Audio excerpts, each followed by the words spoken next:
Study IQ IAS, आपका selection हमारा mission. इस भीषण गर्मी में हम राहत की उम्मीद करते हैं और हमको लगता है कि कहीं से कोई एक ऐसी हवा चले जो काफ़ी ठंडी हो और हमको राहत प्रदान करे। आप इस मई के महीने में कहीं बैठे हुए हैं और आपको उम्मीद है कि शायद ठंडी हवा आएगी, हमको राहत प्रदान करेगी। जो लू और लपट चल रही है, इससे हमको एक एक बचने का मौका मिलेगा। लेकिन सोचिए, उसी समय एक ऐसा भयानक मंजर आए, ऐसा भयानक बवंडर आए जो आपको सुकून पहुंचाने की जगह आपके जीवन को अस्त व्यस्त या तहस नहस करके रख दे, तो कैसा आपको लगेगा? कि हम उम्मीद कर रहे थे कि अब राहत मिलेगी, लेकिन वहाँ से तबाही का मंजर आपका शुरू हो जाता है। आप अगर यूपीएससी की तैयारी कर रहे हैं तो डिजास्टर मैनेजमेंट के अंतर्गत ये टॉपिक आपको बहुत हेल्प करेगा। और क्लाइमेट चेंज से भी आप इसको लिंक कर सकते हैं कि किस तरीके से बदलता जो समय है, हमने तापमान का इमिशन टेम्परेचर इतना इंक्रीज कर दिया है जीएचजी इमिशन के कारण कि कोई भी घटना जो हो रही है बहुत छोटी नहीं हो रही है। अक्सर हमने आंधी, बवंडर या तूफान के नाम तो बहुत सुने होंगे। ये हमेशा आते हैं, पहली बार नहीं आए हैं। लेकिन इस बार ये आंधी, तूफान या बवंडर जब यूपी में आया तो ये बहुत खतरनाक, बहुत बड़े लेवल पर आया और एक नहीं अनगिनत मौतें इसमें हमको देखने को मिली। तो ये घटना हमको बताती है कि किस तरीके से जीवन आपका बदलता जा रहा है और कितना रिस्की होता जा रहा है। जितना आप अपने आप को सेफ रख सकते हैं उतना रखिए। चलिए समझने की कोशिश करते हैं इस पूरी कहानी को कि ऐसा आपके पास क्यों हुआ। मृत्यु का तंत्र, उत्तर प्रदेश के घातक तूफान। एक सामान्य आंधी ने 100 से अधिक लोगों की जान कैसे यहाँ पर ली? एक सामान्य आंधी आपके पास आती है और सामान्य आंधी ने 100 लोगों की जान कैसे ले ली?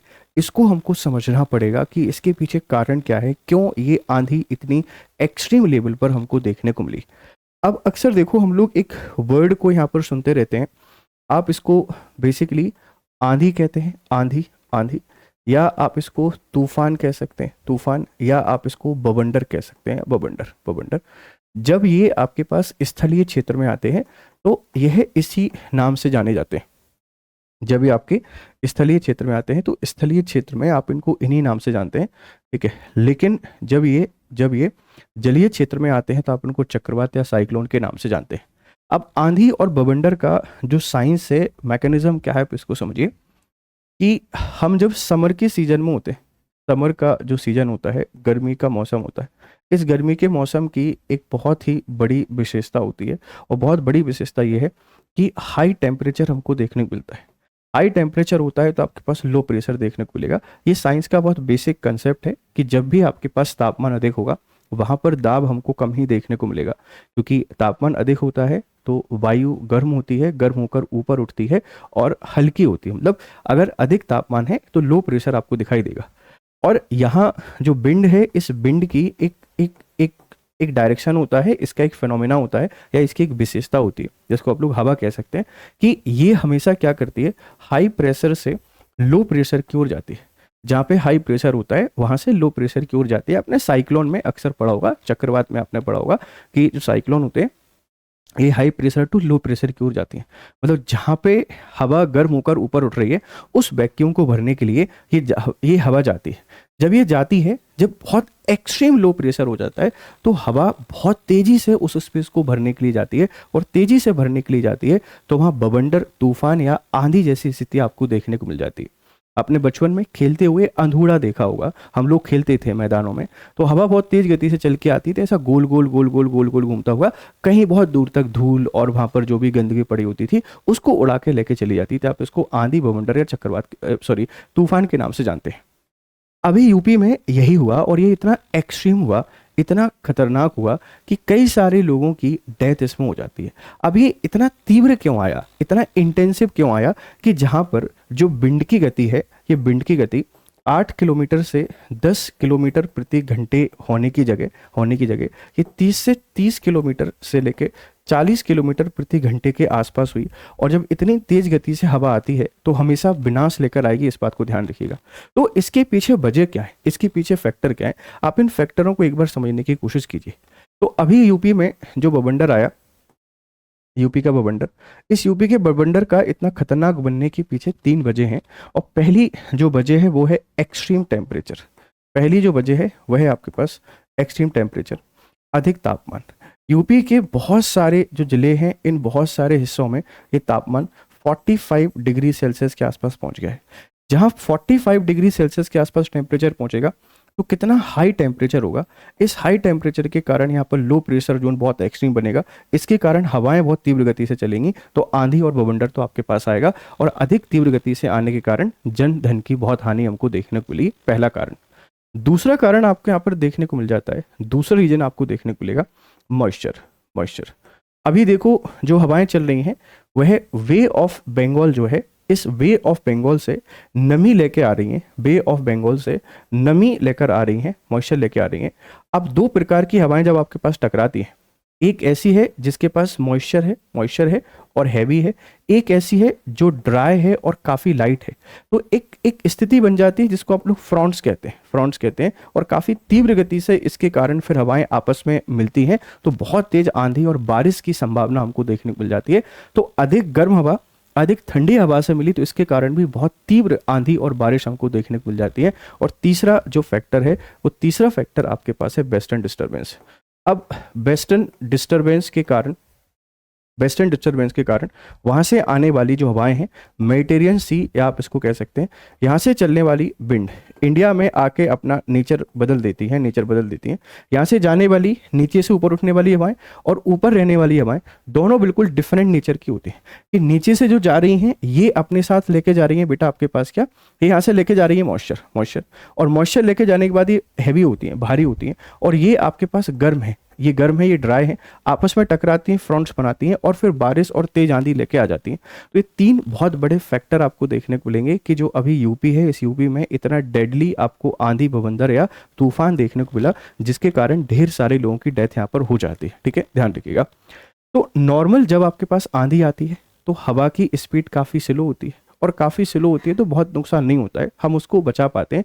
लेकिन यहाँ पर बहुत एक्सट्रीम हीट थी, एक्सट्रीम मॉइस्चर था, हवा में टकराए तो एक बहुत खतरनाक बवंडर की स्थिति बनी, और इसीलिए ढेर सारे लोगों की डेथ यहाँ पे हो जाती है। आप इस बात को ध्यान रखिएगा। तो आप एक बार इसको अपन जल्दी से देख लेते हैं। देखो भाई, ये तूफान आपके पास आया और इसने कई सारे लोगों की यहाँ पर डेथ करा दी, और इसके पीछे के कारण हमने आपको बता दिए हैं कि कारण क्या है। देखो, भूस्थानिक प्रभाव यूपी में जो प्रयागराज है, यहाँ पर 21 मौतें हुई हैं। ठीक है, प्रयागराज में। इसी के साथ में जो भदोही है, 16 मौतें आपको देखने को मिलेंगी। मिर्जापुर में 19 मौतें। ये सारे के सारे वही क्षेत्र आपको दिखाई दे रहे हैं, वही जिले दिखाई दे रहे हैं जो ट्रॉपिक ऑफ कैंसर के आसपास आपको दिखाई देंगे। और ट्रॉपिक ऑफ कैंसर के आसपास है मतलब क्या है, बहुत ही हाई टेम्परेचर आपको दिखाई देगा, और बहुत हाई टेम्परेचर दिखाई देगा इसका मतलब क्या है कि यहाँ अब आपको अधिक गर्मी दिखाई देगी। इसीलिए तेज हवाएं चली और लोगों की लॉस यहाँ पर हमको हो जाता है। देखो, कुल कितनी मौतें हुई हैं, 100। ठीक है, प्रभावित जिले जो मेजर प्रभावित हैं, प्रयागराज है, मिर्जापुर है और भदोही है, और चरम जो गति है वो 130 किलोमीटर प्रति घंटे भी आपके पास पहुंच जाती है। इस तीव्र गति से अगर कोई हवा हमसे टकराएगी तो स्थिति कितनी खतरनाक होगी, इस बात को आप लोग समझ सकते हैं।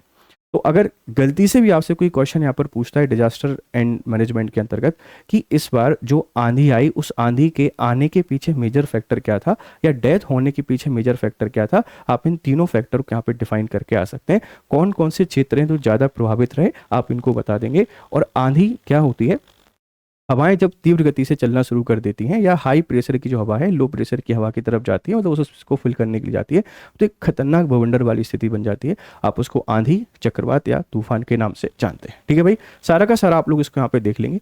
ये प्री मानसून में आंधी ऐसी चलती थी, ये चलती थी, हर बार होता है, और छिटपुट सीमित नुकसान यहाँ पर होता था। लेकिन इस बार काफ़ी तीव्र आया, 100 से 130 किलोमीटर प्रति घंटा। दुर्लभ विसंगति, 2018 के बाद पहली बार इतनी भीषण। 8 जिलों में भारी तबाही और व्यापक जनहानि हमको देखने को मिल गई। ठीक है, रीजन क्या है, रीजन ये है अत्यधिक गर्मी जो हमने आपको बताया, नमीयुक्त हवाएं और आपके पास पश्चिमी विक्षोभ, ये तीन बड़े कारण इसके पीछे बन जाते हैं, और ये इस घटना को बहुत ही खतरनाक आपके पास बना देता है। तो एक इंपॉर्टेंट अपडेट है यूपी के वेदर को लेकर, और ऐसी स्थिति आपको अभी हर जगह देखने को मिल सकती है। जो भी हमारा सेंट्रल इंडिया है या नॉर्थ इंडिया आप इसको कहते हैं, यहाँ पर एक्सट्रीम टेम्परेचर है, और एक्सट्रीम टेम्परेचर होने के कारण ये घटनाएं आपको जरूर देखने को मिलेंगी। लपट और लू आपको देखने को मिलेगी। तो घरों में रहना है, घर से बाहर निकल रहे हैं तो जो प्रिकॉशन है उनको लेकर निकल रहे हैं, फेस कवर करना है, हेलमेट लगाना है। जितना ज़्यादा आप लिक्विड ले सकते हैं उतना ज़्यादा लिक्विड आपको लेना है, जिससे कि आप सुरक्षित रहें। और हमारा जो डिजास्टर मैनेजमेंट की टीम है उसको भी तैयारी करनी है ऐसी घटनाओं से बचने के लिए, ठीक है। तो ये टकराव, मतलब ये सारी बातें आपके यहाँ पे डिफाइन की गई हैं जो हमने आपको बता दी हैं। ये जानलेवा कब बढ़ जाती हैं? जब ये पेड़ वेड़ गिर जाते हैं या घरों को तोड़ देती हैं, बिजली की खंभों को गिरा देती है, तो जानलेवा हो जाती है, जन धन की लॉस हो जाती है और बहुत सारे लोगों की डेथ भी आपके पास हो जाती है, ठीक है। अब देखो, पहले ये चलती थी इतनी संशोधन निर्माण इतना बताया, फिर नॉकआउट इतना हुआ और आखिर में गति इतनी देखने को ली, बहुत ही तीव्र गति हो गई और ये विनाश का सबसे बड़ा कारण बन गया। ध्यान रखिएगा।